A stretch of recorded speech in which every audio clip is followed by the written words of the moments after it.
Assalamualaikum warahmatullahi wabarakatuh gitu kan. Selamat datang di channel Rasa Hidup bersama Bang Tio gitu kan, mantan cleaning service yang merasa diri ganteng akhirnya daftar jadi cover boy langsung di depak gitu kan. Cuman ada penawaran menjadi office boy dan juga langsung dipecat gara-gara minta kenaikan gaji. Oke, setelah melalang buana ke berbagai jenis pekerjaan maka uh, akhirnya memutuskan diri untuk menjadi konten kreator alias youtuber gitu kan. Nah, mohon doa restunya supaya uh, channel ini bermanfaat untuk alam semesta beserta segala macam makhluk yang ada di dalamnya. Amin amin ya rabbal alamin gitu kan. Nah, sahabat Rasa Hidup alias Sarah gitu kan. Pada episode-episode sebelumnya saya membahas tentang law of attraction, hukum tarik menarik gitu kan. Nah, itu ada yang part 1, part 2 gitu kan. Nah, sekarang saya coba membuat finishingnya gitu kan. Finishing dari ini gitu kan.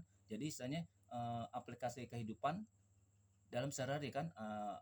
Kalau sebelumnya aplikasi kimia, aplikasi fisika dan seterusnya kan dalam kehidupan sekarang sehari-hari. Nah, sekarang aplikasi law of attraction pada kehidupan sehari-hari. Bang Tio kan kemarin udah, betul itu yang kemarin sudah, tapi itu sifatnya hanya kan banyak tuh kemarin berderet tuh segini tuh, itu kan cuma paling 2-3 kalimat selesai gitu, 2-3 kalimat selesai. Nah, sekarang saya coba dipadatkan gitu kan, jadi true story-nya gitu kan, kalau kata orang Indonesia bilang kisah nyata, kata kalau orang sono bilang itu true story gitu kan, true story gitu. Jadi apa itu gitu kan. Nah, judulnya ini gitu kan, budi pekerti dalam Law of Attraction part 3 gitu kan. Nah, ini merupakan tingkat lanjut. Jadi kalau ibaratnya kalau kita kuliah itu kan ada kuliah tingkat dasar, tingkat menengah, tingkat lanjut kan.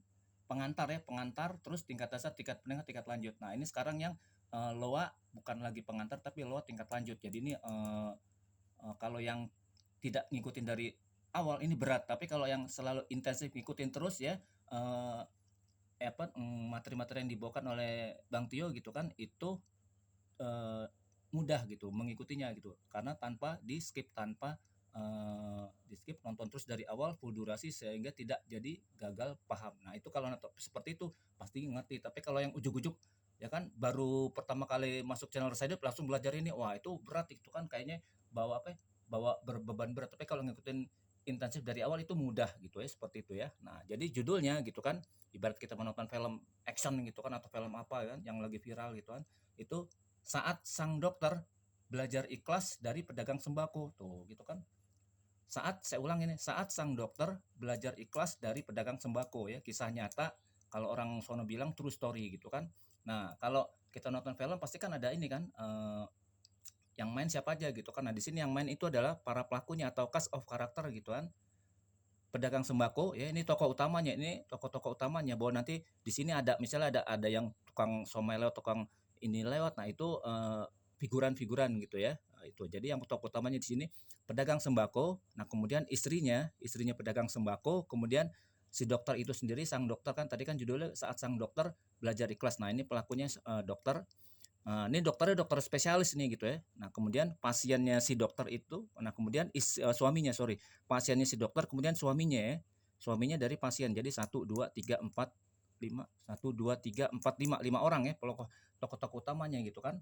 Nah, perlu saya bikin apa? Saya garis bawahi, saya bikin catatan gitu kan. Uh, Sahabat Rasif alias Sarah perlu menyiapkan tisu gitu. Tisu gitu. Emang saya mau BAB, bukan seperti itu ya. Jadi tisu di sini bukan buat yang tisu itu. Ya, siapkan tisu gitu, nanti akan ada manfaatnya gitu ya, insya Allah gitu. Oh, pantesan Bang Tio dari awal suruh nyiapin tisu, ternyata itu. Nah, kemudian min ketemu plus apa maksudnya gitu kan gitu. Eh, Negatif itu akan selalu dengan ketemu dengan negatif. Positif itu akan selalu bertemu dengan positif. Jadi ini 2 dan 3 ini merupakan seleksi alam gitu kan. Dan perlu sahabat Rasa Hidup alias Sarah ketahui, seleksi alam ini hanya terjadi kepada makhluk ciptaan Allah dari bangsa manusia, bukan dari bangsa lain ya. Jadi kan makhluk ciptaan Allah banyak tuh, manusia, jin, malaikat, kemudian eh, hewan, tumbuhan gitu kan, tanaman gitu kan. Nah, itu semua itu terima jadi gitu loh. Mereka tidak memiliki kekuatan untuk menolak. Jadi tidak ada seleksi alam gitu. Jadi kayak malaikat diciptakan untuk taat, ya selamanya akan taat, tidak akan dia durhaka gitu. Terus iblis gitu kan, karena dia itu pemenuhi hawa nafsu kan, akhirnya kan suruh taat nggak mau gitu kan, suruh sujud, pokoknya apa yang Tuhan perintahkan iblis selalu membantah gitu kan, seperti itu, karena dia tidak mengenal seleksi alam. Jadi jangan pernah berpikir bahwa iblis nanti bisa tobat, tidak akan pernah. Dan juga jangan pernah berpikir bahwa malaikat nanti akan durhaka, tidak gitu kan. Hewan juga gitu kan, hewan tidak dituntut untuk wajib ibadah gitu kan. Jadi tidak ada seleksi alam. Tumbuh-tumbuhan juga gitu, pokoknya ketika hukum alam berlaku, kepada makhluk yang kecuali manusia itu tidak mengalami seleksi alam, tapi ketika Allah menetapkan manusia sebagai khalifah di muka bumi, nah itu terjadi seleksi alam gitu kan.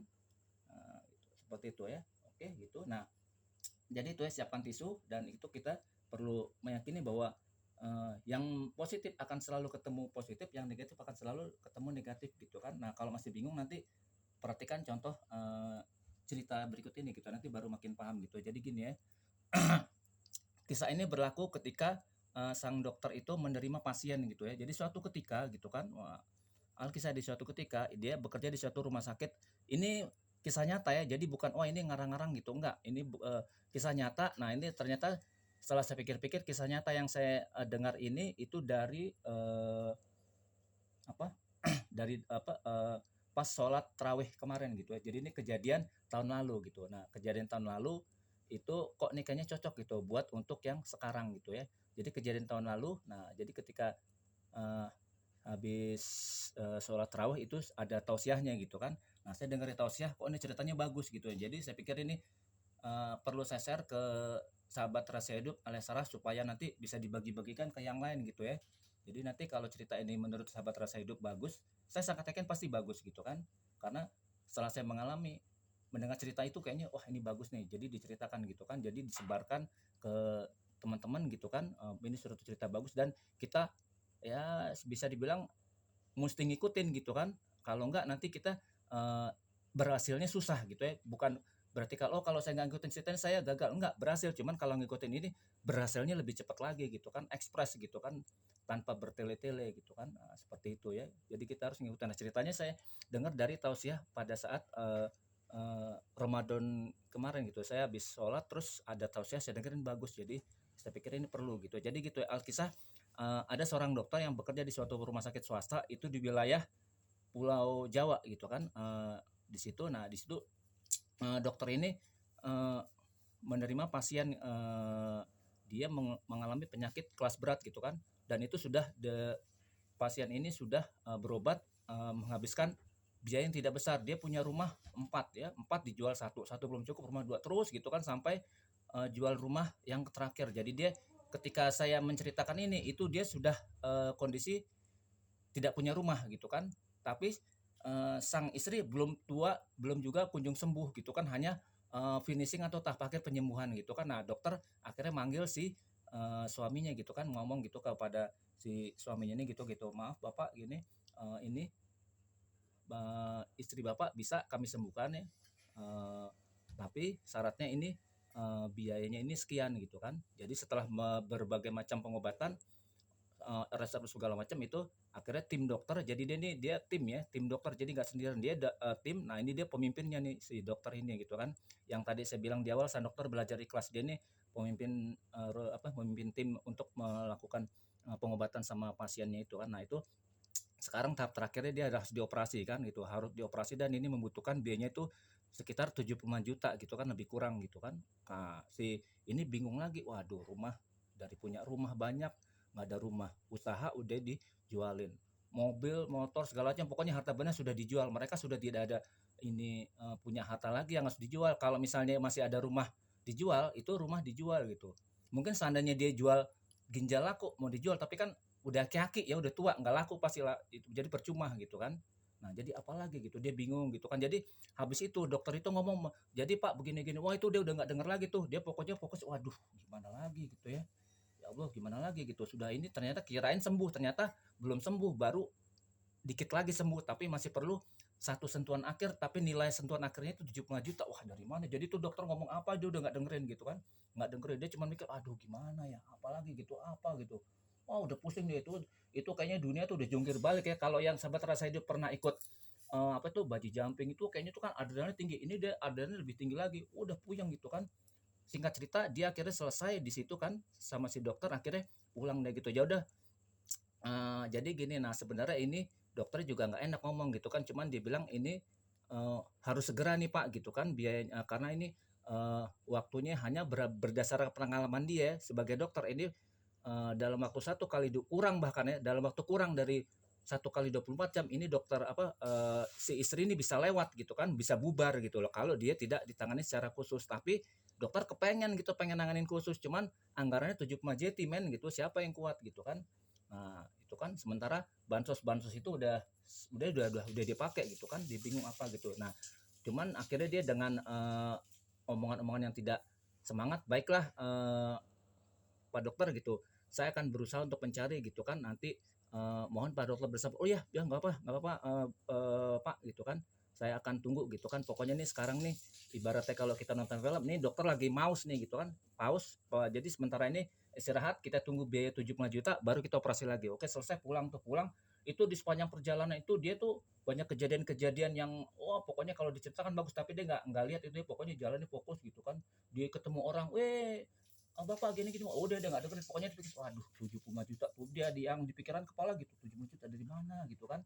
Nah terus dia dia akhirnya dia dulu dia waktu dia apa belum sukses itu dia pernah nolongin saudara-saudara kan, dia punya saudara itu kan, jadi dia punya saudara kayak nih ceritanya nih, si istrinya si pasien ini kan, suaminya pasien gitu kan. Nah dia coba saudara-saudaranya gitu kan, jadi dia tuh selama itu dia dari pulang dari rumah sakit sampai 1 kali 24 jam ke depan dia ke semua tuh saudara-saudara yang tadinya kere terus jadi kaya raya kan, secara tidak langsung dari kaya karena dibantu dia gitu kan. Jadi dia ini si sang suami ini dia orangnya baik hati gitu, senang berbagi gitu kan, senang bersedekah. Jadi ada saudara-saudaranya atau tetangga-tetangganya yang perlu bantuan sama dia ditolongin, termasuk saudaranya. Nah dia merasa dia tanam jasa sama si saudaranya ini, akhirnya dia minta tolong gitu kan, minta tolong, tapi ternyata dia pikir akan berhasil, ternyata bilang oh maaf mas gini-gini itu saya sekarang, dia udah cerita panjang lebar, saya sekarang lagi perlu uang gitu kan, karena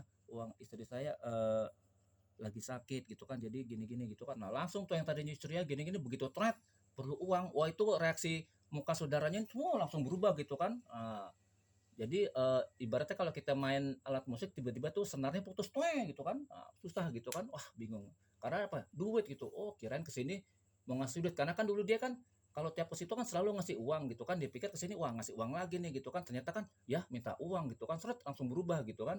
Akhirnya ujungnya ya ternyata tidak ada gitu kan, waduh maaf ya itu anak saya barusan kuliah, anak saya barusan wisuda gitu, istri saya juga barusan ini, pokoknya alasan macam-macam lah gitu supaya dia kan nggak perlu bayar. Ya kaget juga, paling dipikir waduh dulu lo kasarnya, lo dulu gue tolong gini, sekarang gitu nggak perlu, nggak padahal lo gue tolong berkali-kali, tapi sekarang gue baru 1 kali doang nggak bisa. Tapi ya udahlah mau diapain lagi, masa tidak etis ya menyebutkan bantuan yang pernah kita berikan setelah kita menyesal, nggak bagus gitu. Akhirnya dia sudahlah, oh begitu ya yaudah nggak apa-apa dah mas gitu kan, maaf saya gini, oh ya nggak apa-apa, sorry ya saya nggak bisa bantu, oh ya nggak apa gitu terus gitu. Singkat cerita itu si suaminya ini, suami yang pasien ini, dia door to door tuh semua channel-channel saudaranya gitu kan, tetangganya kiri kanan itu sudah dia hubungin gitu kan, semua orang yang dulu pernah dia tanamkan kebaikan itu dia coba gitu kan, tapi itu semua gagal gitu kan, dengan berbagai macam alasan, yang anaknya kuliah, yang belum bayar kontrakan, yang dia barusan beli mobil gitu kan, waduh saya barusan beli mobil nih gitu, jadi duit saya udah habis gitu kan.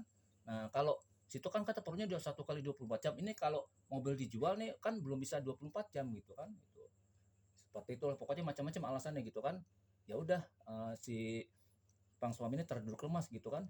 Udah jalannya jadi uh, kayak Mr. Bean gitu jalannya gitu, wah gimana gitu. Akhirnya ya udah makasih ya maaf saya ngerepot, oh ya nggak apa-apa gitu kan. Ya udah, nah terus dari situ dia bingung mana lagi gitu kan, tak itu jalan gitu. Nah terus pas dia jalan kok tiba-tiba dia tabrakan, jebret gitu kan, tabrakan gitu kan, wah. Nah ternyata tabrakannya itu ya tabrakan sama pedagang sembako gitu kan. Oh maaf mas gini, gini. Oh ya kenapa kenapa gitu. Jadi itu dagangan itu berantakan, jadi waktu di jalan gini itu di depan itu ada ini pedagang sembako gitu kan, tetangganya dia bawa gitu kan, bawa apa bawa dagangan, tak tahu nabrak tuh jebret, oh udah berantakan gitu, maaf mas telur pada pecah pokoknya gitu kan, karena buat modal sembako kan, wah pecah segala macam.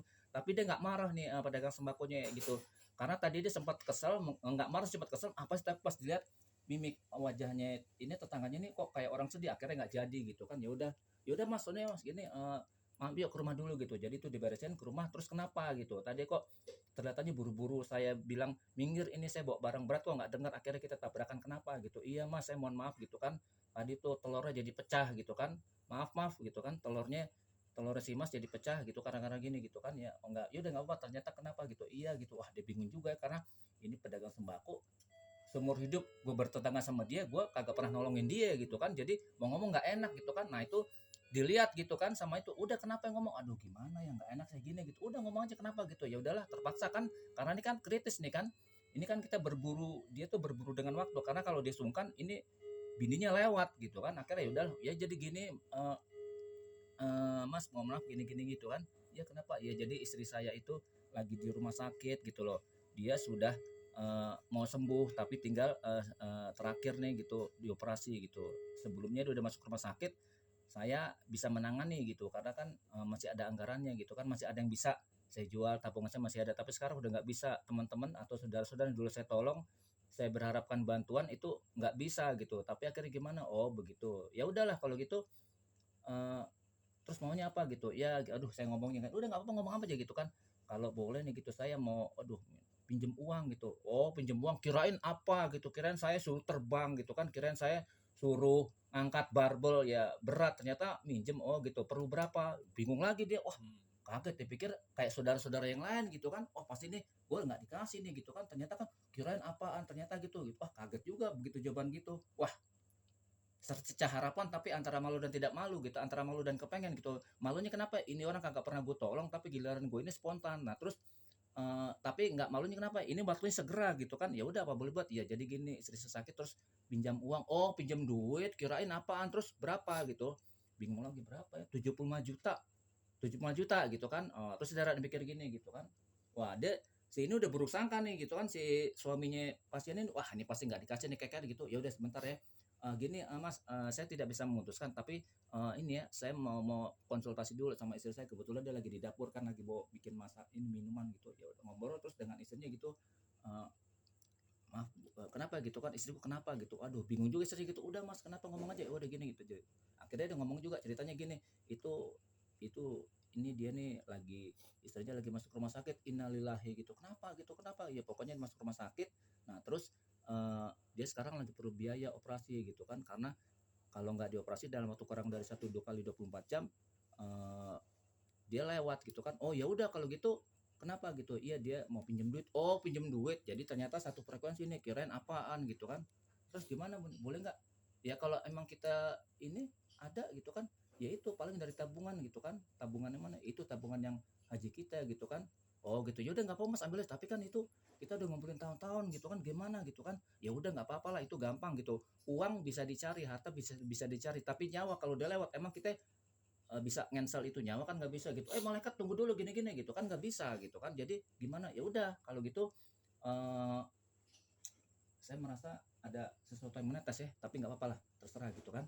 Ini mungkin maksudnya saya tisu mesti di sini diperlukan gitu, jadi gitu akhirnya gimana, ya udah nggak, jadi nggak apa-apa nih, mah gitu nggak apa-apa gitu kan, nyawa nggak bisa di cancel gitu, kalau harta bisa dicerai. Ya udah kalau gitu nanti kita langsung ke ya, ini ATM. Ya udah nggak bagus itu, terus keluar udah kan jebret gitu kan.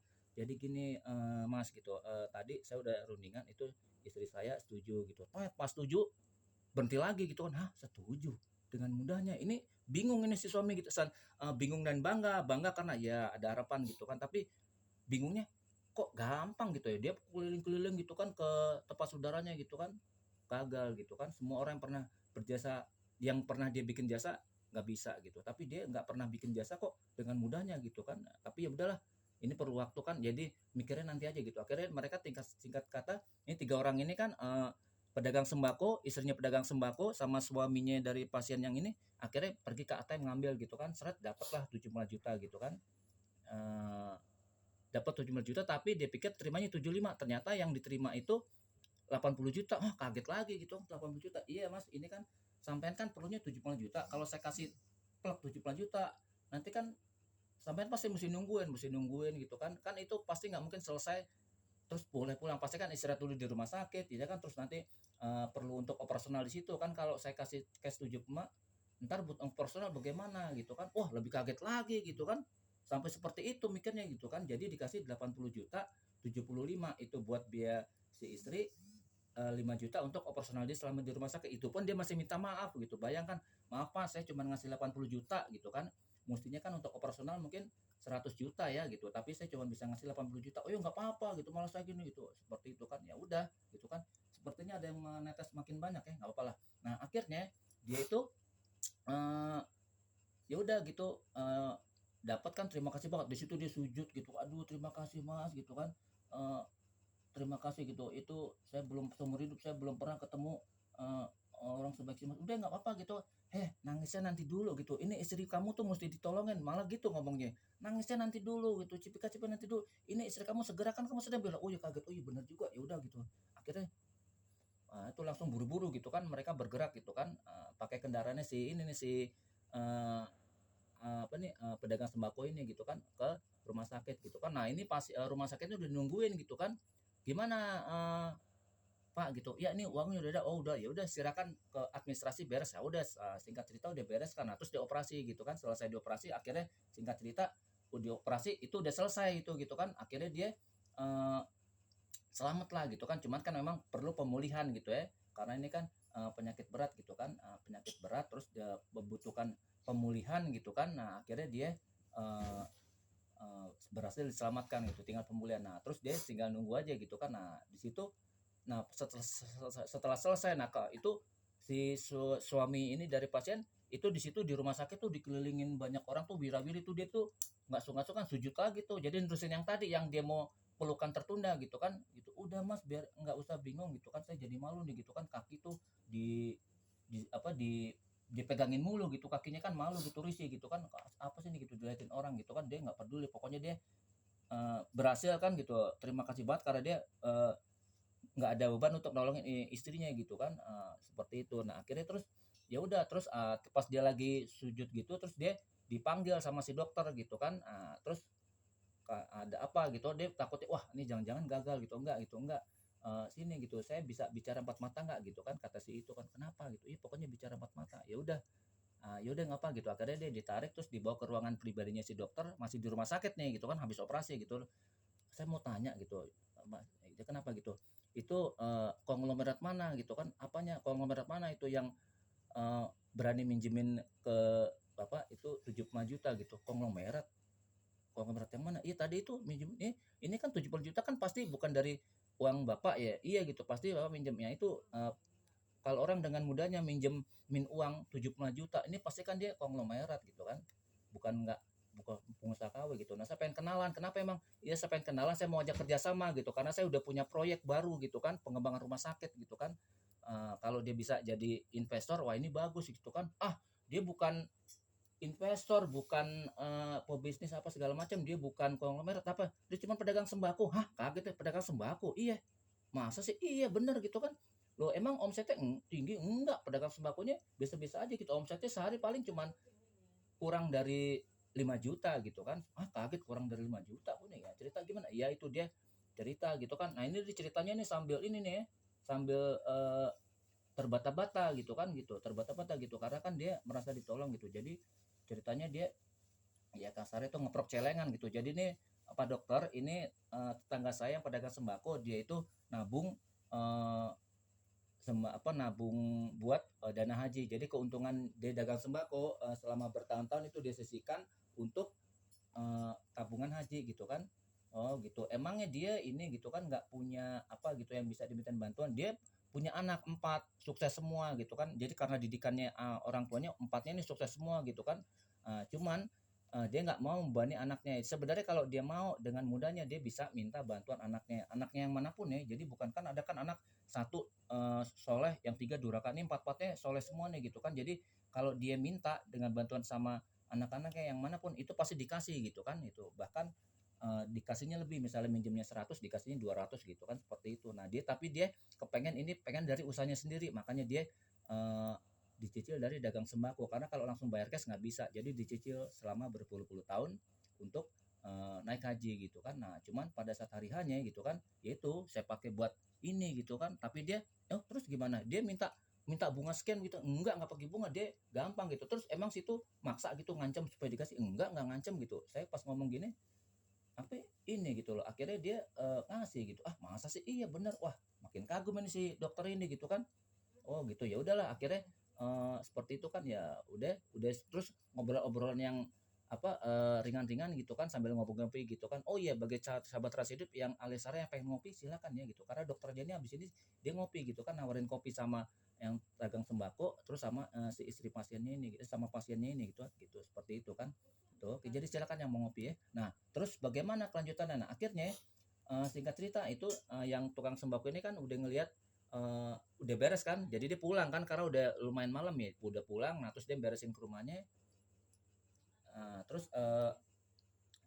si pasiennya juga dia nginep di rumah sakit gitu kan. Nah, terus dokternya juga karena udah malam kan dia udah selesai. Nah, dia pulang gitu kan, pulang. Nah, terus besoknya gitu kan itu ternyata besoknya itu si pasien ini dan suaminya itu didatangi lagi dokter terus dia minta gitu kan kalau ini udah pengobatan yang tahap awal itu sudah selesai ya gitu. Nanti ikuti tahap selanjutnya gitu. Kan minum obat sehari misalnya 3 kali nih, pagi, siang, sore. Nah, ini yang pagi udah diminum nih. Nah, tinggal yang sore, tinggal siang. Nah, sambil nunggu siang hari ini dokternya ini sebenarnya dokter ini super sibuk tapi dia meluangkan waktu untuk ketemu yang pedagang sembako ini gitu kan gitu. Jadi gitu, boleh nggak nih Pak kalau kita ketemu dengan pedagang sembako yang tetangga Bapak gitu. Oh, boleh boleh, kenapa enggak gitu. Ya udah, kapan? Sekarang gitu. Ah, sekarang? Iya bisa. Oh, bisa gitu. Kenapa enggak? Akhirnya dia ini kan setelah ngurusin pasiennya ini terus dia pergi gitu kan ke rumah pedagang sembakonya gitu kan. Nah, disitulah datang gitu kan. Nah, terus cerita gitu kan dia pengen tahu gitu kan kok eh, apa rumusnya gitu kok dengan mudahnya gitu kan sederhananya gitu kan ya itu tadi akhirnya singkat kata datang kan itu ke tukang sembako itu. Nah, ini si pedagang sembakonya lagi sibuk klien ini kan tiba-tiba datang mobil mewah gitu kan, mobil mewah gitu kan, warnanya merah gitu kan. Wah, terus yang keluar itu ganteng gitu kan, ganteng sama sama istrinya gitu kan, ganteng gitu kan, terus warnanya putih. Terus tanya gitu, mami mami kenapa itu siapa gitu, nggak tahu mami pernah lihat enggak, mami papi nggak pernah lihat gitu kan, siapa. Alah, paling kita mau beli apa gitu kan, mungkin mau beli rokok kayak atau mau beli ini kan yang ini mau dagang kita gitu, beli beras atau apa gitu karena dia ini. Tapi nggak pernah lihat. Iya, saya emang nggak pernah lihat ya, bukan dari lingkungan RT kita nih, RW kita nih, orang luar nih. Tapi ya udah, nah sambil ngomong gitu itu langkah-langkah si dokter itu udah kelihatan di situ kan gitu. Assalamualaikum, waalaikumsalam gitu. Maaf Pak, gini-gini gitu kan. Bapak benar temannya ini gitu. Iya benar, tangga saya gitu. Enggak, terus gimana? Bisa minta waktunya? Oh, bisa bisa bisa gitu kan. Jadi akhirnya dia istrinya suruh ngelayanin. Nah, dia nanti menyediakan waktu. Wah, itu di situ kan terus ngobrol-ngobrol. Kenapa gitu? Enggak, dia nanya gitu, mau nanya gitu kan. Kenapa ini gitu kan? Kok ujuk-ujuk eh, orang nggak dikenal ke situ gitu nanya gitu. Iya, terus dia perkenalkan, iya ini saya ini dokter gitu, saya dengar katanya bapak kemarin yang minjemin itu kan teman bapak itu untuk biaya rumah sakit istrinya. Iya pak, benar gitu kan gitu. Emang eh, apa itu dijanjikan apa gitu? Enggak, saya enggak, dia nggak janjikan apa-apa gitu. Cuman pokoknya dia cerita ke saya, dia nangis-nangis gitu kan sambil ini bingung gitu kan karena dia udah nggak punya ide lagi untuk cari anggaran kemana gitu. Semua tetangga yang pernah tetangga sama keluarganya yang pernah di itu nggak pernah ini gitu loh, nggak pernah mau eh, bantu gitu. Nah, terus dia cerita ke saya gitu kan. Terus ya udah, saya pikir saya ada gitu kan. Terus saya tanya ke istri saya nggak keberatan gitu kan. Eh, Kok bisa gitu loh, dia lagi ngomong belum selesai dipotong sama dokter. Kok bisa Pak gitu, bapak dengan mudahnya gini gitu kan, emang nggak khawatir nanti dia nggak bisa bayar? Waduh, saya mah kalau masalah harta mah bisa dicari ya gitu. Saya sama dengan istri saya gitu kan, saya pun nggak ujuk-ujuk ngasih, saya minta izin dulu sama istri karena ini kan harta bersama gitu. Tapi ya alhamdulillah istri saya mau gitu, tanpa saya berusaha meyakinkan macam-macam, istri saya mau ngasih gitu. Terus akhirnya minjemin gitu kan, masalah ganti belakangan gitu, pokoknya bisa nolongin. Saya perlebendingan teman selamat gitu kan, daripada itu uang saya sayang tapi nanti takutnya pertanggungjawaban saya ke eh, Allah berat gitu kan gitu, kamu punya harta nggak bisa dipergunakan baik gitu. Saya jadi ya udah gampang lah, uang pokoknya bisa dicari gitu, uang bisa dicari deh. Nyawa ini susah gitu di cancel gitu kan. Akhirnya saya mendingan ini dulu gitu kan. Oh begitu, bengong gitu. Waduh, dia terus dokternya bingung gitu kan, kenapa dokter gitu kan. Jadi di situ pak dokternya itu ikut-ikutan ini kan, netesin gitu kan. Nah, terus akhirnya udah begini kebetulan ini kan itu tadi bapak bilang itu tabungan bapak yang dikumpulkan selama berpuluh-puluh tahun untuk haji gitu kan. Nah, kebetulan eh, pada bulan pada tahun ini juga saya sama istri saya sebenarnya berniat naik haji. Wah, alhamdulillah, saya doakan semoga haji Pak dokter mabrur ya gitu. Cuman saya bingung nih gitu kan, Pak, bingung kenapa gitu kan. Harusnya orang bersyukur dong bisa naik haji, kenapa bingung? Iya, saya bingung gitu. Saya ini belum punya sopir gitu loh. Oh gitu. Terus kenapa? Iya, saya kan ke sono kan naik haji kan itu perlu sopir. Nah gitu. Nah, saya bingung cari sopir gitu kan. Nah, boleh nggak saya minta bantuan apa gitu kan. Bapak mau nggak jadi sopir saya gitu. Nah, kaget ya gitu kan di situ kan. Sopir, iya gitu kan. Sopir ke mana? Ya ke sana ke Mekah gitu kan buat naik haji. Ya gitu. Mau nggak gitu kan. Wah, bingung dia di situ kan. eh Gimana ya? Iya, nanti pokoknya saya pengen naik haji gitu kan. Saya pengen bapak yang jadi sopirnya gitu kan. Seperti itu gitu kan. Ya otomatis dia nanti ya sekalian naik haji gitu. Nah terus kalau perlu ajak juga itu istri bapak gitu kan. Karena tadi kan kita nanti kan bapak nggak mungkin nanti sendirian di sana gitu kan. Takutnya kesepian atau apa. Ajak istri bapak gitu kan. Wah di situ itu kaget gitu kan. Wah di situ dia nggak bisa berkata-kata lagi gitu kan. Wah ini gitu kan, bingung lah pokoknya gitu kan. Wah ini gimana gitu kan, bingung lah pokoknya gitu kan. Mau nggak pak gitu kan, oh mau gitu kan, makasih pak dokter gini gua aja. Akhirnya gantian yang kemarin dia disujudin, sekarang dia sujud sama dokternya gitu. Si dokternya sih, pak jangan gitu pak, justru saya ini yang saya berterima kasih gitu loh, karena saya ini apa ya, nah sesuai dengan judulnya kan, ketika atau saat sang dokter belajar ikhlas dari pedagang sembako gitu. Saya di situ gitu.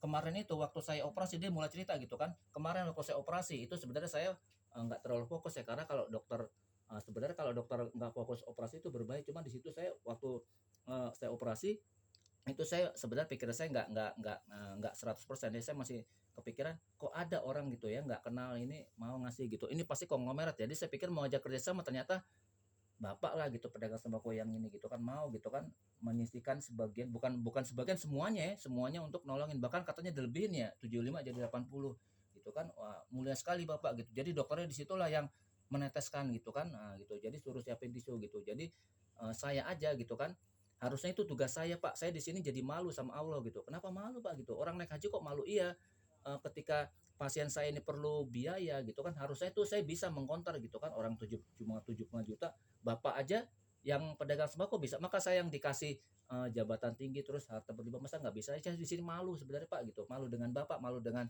Allah gitu loh gitu kan. Kok saya hanya menangani mengcover satu pasien aja yang nominalnya 70 juta, kok nggak bisa gitu, harus nunggu 1 kali 24 jam gitu kan. Sementara bapak tanpa pikir panjang langsung bisa gitu. Saya di sini malu gitu loh. Jadi saya pengen, yaitu saya pengen belajar ikhlas gitu. Aduh pak, kalau belajar jangan dari saya ini orang kampung gitu, saya ini cuma lulusan SMP gitu kan. Masa saya aneh aja gitu kan, masa dokter yang bergelar S1 S2 belajarnya sama yang orang lulusan SMP gitu. Mestinya saya belajar sama dokter gitu, kenapa dokter belajar sama saya gitu? Enggak, ini kalau ilmu ikhlas ini tidak bisa sesuai prosedur. Itu kita nggak bisa wah bawa yang paling tinggi, yang rendah harus belajar sama yang tinggi. Kalau masalah ikhlas ini ya belajar sama siapa aja gitu kan. Saya ini malah justru malu gitu loh. Nah, gitu. Jadi saya pengen belajar ikhlas dari bapak gitu kan. Saya mencoba ini gitu kan. Jadi maka saya pengen, ya ini kalau bapak tidak keberatan, saya izinkan saya gitu untuk menghajikan gitu kan. Wah itu kalau nonton film tuh udah kadang-kadang wah pada gendang-gendang di situ kan, menghajikan gitu kan, menghajikan bapak gitu dengan istrinya gitu kan. Itu tapi syaratnya ya jadi supir saya gitu kalau bapak mau. Oh mau banget ini gitu. Nah, akhirnya gitu lah, singkat cerita, akhirnya tibalah musim haji. Nah sang dokter berangkat gitu kan bersama sang istri gitu kan, istrinya dokter, terus berikut eh, si ini yang punya sembako plus istrinya gitu kan. Padahal tadi kan tabungan haji itu disiapkan untuk suaminya dulu yang berangkat, baru istrinya, atau istrinya dulu baru suaminya gitu kan. Jadi berangkat haji salah satu, terus nabung dulu berpuluh-puluh tahun lagi baru nanti itu. Tapi ternyata atas izin Allah gitu, sesuatu yang tidak mungkin menjadi mungkin gitu kan. Jadi itu 4 orang ini berangkat naik haji berbarengan gitu loh. Nah dari sini gitu kan, eh, itu tadi gitu kan, kita banyak belajar banyak hal gitu. Di sini adalah apa ya, pesan moral yang ingin bisa saya sampaikan dari cerita ini gitu kan. Di sini nih ya, dahsyatnya pikiran manusia gitu kan. Jadi menurut pandangan manusia itu tidak mungkin gitu kan, tapi kalau Allah berkehendak itu menjadi mungkin gitu kan. Itu ya. Kenapa kok ini kok tiba-tiba bisa dengan mudahnya gitu dia naik haji kak? Karena pada saat itu dia nggak kepikiran gitu kan, kalau dia minjemin uang gitu kan, uangnya jadi kosong lagi tuh, nol kan. Kalau mau naik haji kan ngumpulin lagi gitu kan puluhan tahun gitu kan, padahal kan dari segi umur dia udah kepala 6 kepala 7, emang bisa gitu puluhan tahun nyampe, jangan-jangan belum naik haji udah diambil gitu kan. Seperti itu kan udah lewat gitu. Tapi ya Allah mau berkehendak, apapun yang diinginkan menurut manusia mustahil, tapi bagi Tuhan bisa ya bisa gitu kan gitu. Akhirnya dia bisa Nah, kenapa? Ya karena itu tadi dia menerapkan ini gitu kan, love of attraction gitu, tingkat lanjut gitu kan, nggak yang nggak semua orang bisa. Nah, gitu kan. Nah, itu jadi dia rasanya dia dapat, dia ikhlas gitu kan, hati nuraninya itu tidak dibebani oleh hal-hal duniawi gitu loh. Jadi selalu fokusnya pakai apa? Mencari ridho Allah gitu kan. Karena yang paling penting bagi dia ridho Allah. Kalau Allah sudah ikhlas, apapun yang dilakukan itu mudah gitu kan. Buat dia gitu kan, dan buat juga yang lain gitu. Jadi apa? Positive thinking gitu. Jadi di sini afirmasi positif gitu kan yang kita yang jadi si pedagang sembako ini tanpa dia mengikuti channel Bang Tio dan tanpa dia harus mempelajari love of attraction, dia sudah secara tidak sadar itu dia menerapkan ini gitu kan, bahkan yang diterapkan nggak tanggung-tanggung love of attraction tingkat lanjut gitu, padahal dia nggak ngerti loh itu apa sih gitu kan, apa itu temannya Toa atau itu temannya Boa gitu kan, bukan, dia nggak ngerti tapi dia sudah bisa menjalankan. Bayangkan, harusnya kita ini malu gitu, dia yang nggak paham loh dia bisa menerapkan gitu kan ilmu ikhlas tingkat tinggi nih gitu kan, oh ini gitu kan.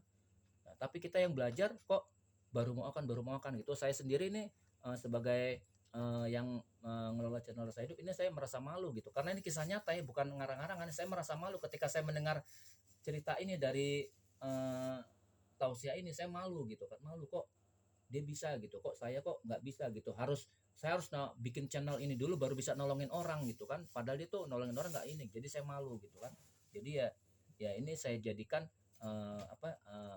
suatu cerita, dan ini saya ajak itu kan sahabat Rasa Hidup alias Sarah gitu kan, untuk ya itu lebih berempati lagi gitu kan. Mari kita tingkatkan gitu kan positif tinggi kita gitu kan yang berkelanjutan gitu kan. Jadi karena apa yang kita pikirkan itulah yang nanti akan direspon oleh alam semesta dan dijadikan kenyataan. Itu tadi, kalau kita berpikir positif ya hasilnya positif gitu kan, kalau kita berpikir negatif itu hasilnya negatif gitu kan. Jadi uh, mulai dari sekarang gitu kan, sama seperti yang episode-episode sebelumnya, kita tingkatkan positif, kita selalu berpositif thinking kepada hal apapun gitu kan, baik kita ditimpa kenikmatan maupun ditimpa musibah, positive thinking gitu kan, seperti itu. Jangan sebentar-bentar ngulu dengan kita berkeluh kesah itu negatif thinking gitu kan, luar negatif, afirmasi negatif, nanti hasil akhirnya negatif gitu kan, seperti itu. Jadi berpikir yang positif gitu ya, biar nanti hasilnya positif gitu kan, seperti itu gitu. Jadi kalau makin sering kita bikin positif, jadi kita positif thinking terus, ibarat kita nuangin kopi itu kan dengan air putih, lama-lama itu air putihnya habis. Nah ketika air putihnya habis kita tuangin ketika kopinya habis kita tuangin air putih, pasti kan selalu yang selanjutnya air putih terus yang keluar gitu. Jadi ketika yang negatif-negatif dalam diri kita sudah keluar, uh, pasti habis itu positif-positif terus yang keluar gitu kan, selama kita konsisten tetap berpikir positive thinking gitu, baik sangka sama lingkungan ya, baik sangka sama Allah, baik sangka sama lingkungan, baik sangka sama suami kita, sama istri kita, sama anak-anak kita, sama tetangga kita gitu kan, sama hewan itu, sama tumbuhan itu, baik sangka sama lingkungan, baik sangka sama benda-benda di sekeliling kita gitu kan. Kita punya mobil gitu kan gitu, wahai mobilku yang bagus gitu kan, tolong antarkan aku gitu ya ke tempat tujuanku dengan selamat. Ya, akhirnya benar selamat gitu kan. Jangan mau berangkat mobil dimaki-maki, mobil jelek itu di starter nggak ini, kampret gitu kan, misalnya gitu kan. Jadi mobil dimaki-maki gitu, akhirnya dia mobilnya ngambek apa macet gitu kan, harusnya di sekali starter bisa, tapi karena kita maki-maki mobilnya ngambek gitu. Seperti saya bilang semalam, mobilnya berjiwa ngambek gitu kan. Akhirnya apa? Karena kita selalu afirmasi negatif, jadi yang direspon oleh mobil apa? Negatif. Yang tadinya mobilnya mau berangkat, tapi karena dimaki-maki akhirnya dia jadi mogok gitu kan, seperti itu, afirmasi negatif, hasilnya gitu, mobilnya jadi ngambek gitu kan. Coba kalau mobil itu kita puji-puji, pasti mobil itu begitu di starter seret langsung jalan, sampai ke tempat tujuan dengan selamat. Tapi karena kita maki-maki mobil, mobil butut gini gitu kan, boros bensin gitu kan, baru kemarin diisi sekarang habis lagi gitu kan, payah nih gitu, gue jual juga nih mobil gitu kan. Nah kata-kata kita jual itu kan sama aja seolah-olah berarti kita nanti nggak punya mobil lagi kan gitu, dan itu nanti bisa jadi kenyataan ketika kita gue jual juga nih mobil, itu bisa jadi mobilnya macet permanen gitu kan, mogok permanen. Dan ketika mogok permanen kan ujung-ujungnya bukan lagi jadi mobil, pasti jadi mobil bekas. Nah kalau sudah jadi mobil bekas mobil, ya pasti nggak laku gitu kan, yang ada rongsokan. Jadi yang di apa, cuman kiloan gitu kan, lakunya cuman kiloan gitu, sangat tidak berharga gitu. Kenapa? Gara-gara kita afirmasikan negatif mulu gitu kan, apa yang ada dipikirkan gitu kan. Nah mungkin ada sahabat rasa hidup alias Sarah yang bingung, dari kemarin Bang Tio ngomong afirmasi apa sih gitu kan. Nah bagi yang baru bergabung itu, jadi saya jelaskan sekali lagi, atau sudah bergabung cuman lupa. Jadi afirmasi itu ucapan-ucapan yang kita sematkan ke dalam diri kita gitu ya. Jadi dan itu bisa positif bisa negatif gitu kan. Jadi kalau kita afirmasikan, kalau kita ucapan suatu kalimat positif untuk diri kita sendiri ya hasilnya positif, misalnya gini gitu kan ya, alhamdulillah ya Allah gitu kan hari ini saya sehat gitu kan, alhamdulillah hari ini saya bisa kenyang hanya dengan satu piring gitu kan, karena dengan kenyang ini dengan sehat ini saya bisa melakukan aktivitas dan apapun yang menjadi tujuan saya itu berhasil gitu, dan gitu kan selalu gitu kan ya, akhirnya nanti kita berhasil gitu kan. Itu tentunya tidak selama tidak melanggar kaidah-kaidah agama gitu. Jangan kita mau nyolong kita afirmasikan positif, berhasil berhasil nggak ketangkap polisi seperti itu. Oke, begitu ya. Terima kasih atas eh, penyimakannya gitu kan. Mudah-mudahan materi kali ini bermanfaat untuk alam semesta besar segala macam yang ada di isinya gitu, yang ada di dalamnya gitu kan. Nah, bagi sahabat rasa hidup yang masih bingung gitu kan, biasa silakan tonton dari awal sampai akhir, jangan di skip gitu kan supaya tidak gagal mandiri gitu kan. Nah, gitu. Mudah-mudahan itu bisa dipahami. Saya rancangin apa yang saya bawakan ini mudah dipahami. Tapi kalau misalnya masih bingung, nah ya itu jangan lupa ya tanyakan di kolom komentar, tentunya disertai dengan menekan tombol like, subscribe sama lonceng supaya kalau ada pembaruan data sahabat Rasa Hidup alias Sarah itu dapat informasinya paling dulu dibanding yang lain gitu. Oke, gitu kan. Demikian. Mudah-mudahan hari ini informasinya bermanfaat untuk kita semua gitu. Ya, jangan lupa kalau bermanfaat di-share gitu ke teman-teman gitu kan supaya teman-teman ikut bisa merasakan ilmu ikhlas ini gitu kan, nggak cuma kita aja gitu kan. Oke, begitu, sampai jumpa pada episode-episode berikutnya yang lebih dahsyat dari hal ini gitu. Oke, terima kasih. Bila taufiq wal hidayah. Wassalamualaikum warahmatullahi wabarakatuh.